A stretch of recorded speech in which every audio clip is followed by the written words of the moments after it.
Mega power star Ram Charan Teja recent గా America వెళ్లాడు. Oscar అవార్డుల ప్రదానోత్సవం సమీపిస్తున్న వేళ ఇలా చరణ్ అమెరికా వెళ్లటంపై పలు ఊహాగానాలు సోషల్ మీడియాలో వెలువడుతున్నాయి. RRR చిత్రంలోని నాటు నాటు సాంగ్ ఖచ్చితంగా ఆస్కార్ అవార్డుని గెలిచి తీరుతుందని, ఆ వేడుకలో పాల్గొనడానికి రామ్ చరణ్ అమెరికా వెళ్లాడనే టాక్ వినిపిస్తోంది. ప్రతిష్టాత్మకమైన గోల్డెన్ గ్లోబ్ అవార్డుని అందుకునే ముందు ఇలాగే రామ్ చరణ్ అమెరికా వెళ్లిన విషయాన్ని గుర్తు చేస్తున్నారు నెటిజన్స్.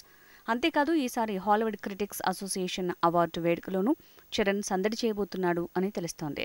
ఈ వేడుక ఫిబ్రవరి 24న జరగనుంది. ఇక ఆస్కార్ ప్రదానోత్సవం మార్చి 12న జరగబోతోంది.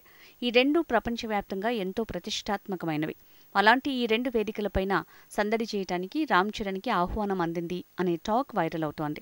RRR చిత్ర దర్శకుడు ఎస్ఎస్ రాజమౌళి కూడా ఈ వేడుకలో పాల్గొంటారా? మరి భీమ్గా నటించిన ఎన్టీఆర్ సంగతేంటి? ఇక నాటు నాటు సాంగ్ని అద్భుతంగా కంపోజ్ చేసిన మ్యూజిక్ డైరెక్టర్ కీరవాణి లేనిదే ఈ వేడుకకి సంపూర్ణత వస్తుందా? ఈ ప్రశ్నలకు త్వరలోనే సమాధానం లభించబోతోంది.